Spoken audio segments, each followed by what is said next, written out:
Hasil Qatar versus Timnas Indonesia U23 dibatalkan karena protes KFC? Begini kata sang manajer.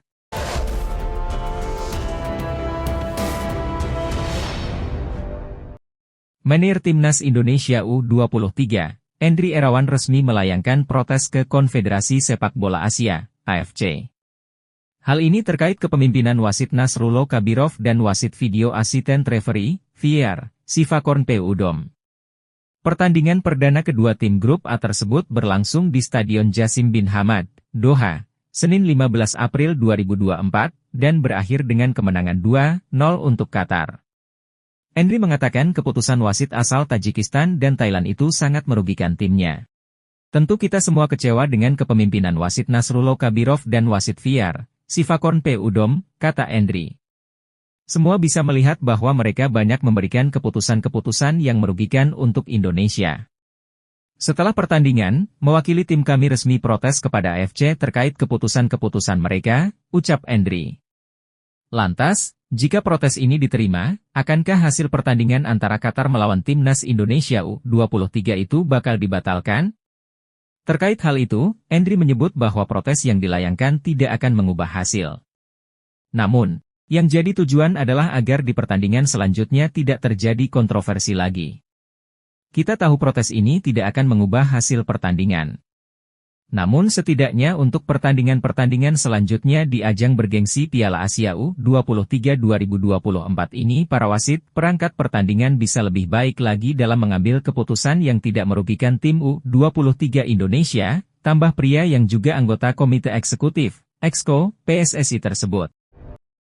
Keisuke Honda ikut mengkritik kinerja wasit karena membuat beberapa keputusan yang merugikan saat Timnas Indonesia U23 menghadapi Qatar U23. Selain itu, ia menganggap Qatar mendapatkan terlalu banyak keuntungan sebagai tuan rumah.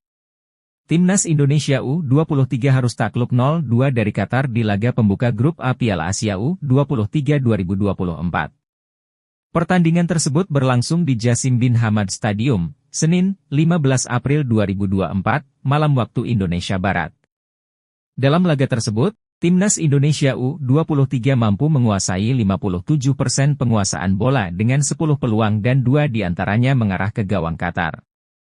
Sedangkan, Qatar hanya memiliki 43% penguasaan bola serta mempunyai 9 peluang dengan 5 diantaranya mengarah ke gawang Garuda Muda. Namun, legenda Timnas Jepang itu memberikan kritikan kepada wasit yang dianggap banyak membuat keputusan yang salah dan merugikan Timnas Indonesia U23. Indonesia melakukan permain yang baik, namun, keputusan wasit banyak keputusan yang tidak tepat dibuat selama pertandingan berlangsung, kata Keisuke Honda di Instagram pribadinya, Selasa, 16 April 2024. Lebih lanjut, mantas pelatih Kamboja itu menganggap duel antara Timnas Indonesia U23 melawan Qatar bukan sebuah pertandingan sepak bola.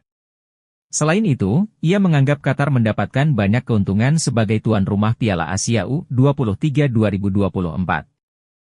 Ini bukanlah sebuah pertandingan sepak bola, ini adalah sebuah pertunjukan komedi itu tidak lebih dari sebuah pertunjukan komedi. Pelatih Australia U23, Tony Fitmar mengaku terkejut dengan penampilan Timnas U23 Indonesia saat mengalahkan Uni Emirat Arab, UEA, U23.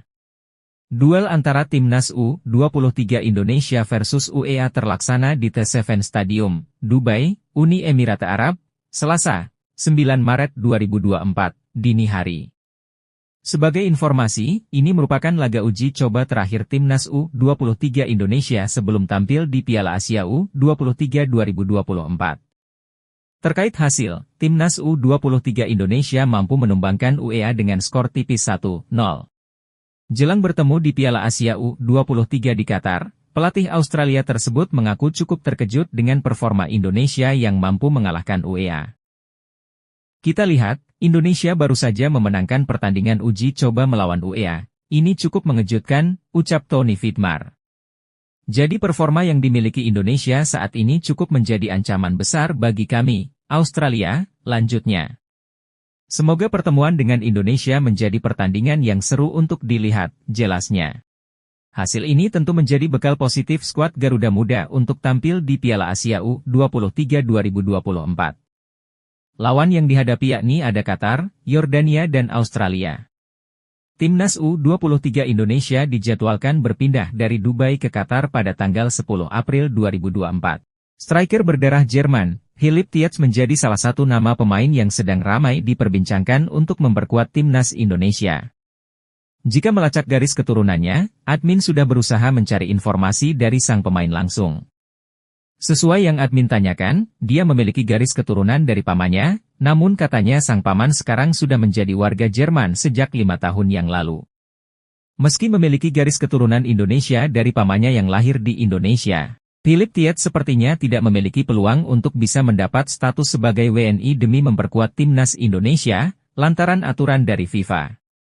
Paman saya lahirnya di Indonesia, kakek nenek saya asli Belanda, hanya paman saya yang lahir di Indonesia, namun jika bisa bermain untuk Indonesia saya sangat bersedia, ucap Tietz dari DM Instagram.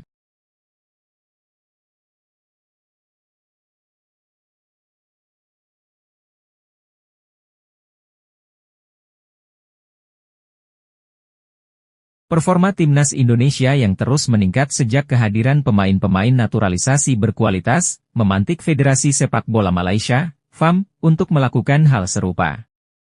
FAM dikabarkan ingin menaturalisasi pemain grade A di Eropa untuk memperkuat timnas Malaysia. Sejak Shin Taeyong duduk di kursi pelatih tim Garuda pada 2020, program naturalisasi gencar dilakukan. PSSI berburu pesepak bola berdarah Indonesia yang menjalani karir di Eropa. Hasilnya, sejumlah pemain-pemain berkualitas mendapatkan kewarganegaraan Indonesia demi mendongkrak performa tim Garuda. Kombinasi pemain lokal dan naturalisasi, serta racikan taktik dari Shin Taeyong membuat penampilan timnas Indonesia mengalami peningkatan. Bahkan, tim Merah Putih berhasil 2 kali membungkam Vietnam dengan agregat 4-0 pada laga lanjutan grup F kualifikasi Piala Dunia 2026 zona Asia. Penampilan impresif timnas Indonesia dengan pemain-pemain naturalisasi berkualitas membuat kubu Malaysia panas. Tak tanggung-tanggung, FAM dikabarkan sejumlah media Malaysia ingin menaturalisasi Ferdy Druijs. Saat ini, Druijs memperkuat klub kasta teratas Liga Belanda, PSV Zwolle.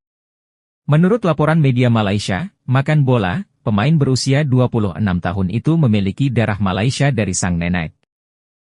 Keinginan saya membela timnas Malaysia ada. Tetapi buat saat ini saya sedang menyediakan dokumen yang membuktikan nenek saya dilahirkan di Malaysia, jelas Ferdy Druijs di Makan Bola yang dikutip dari Future Talents.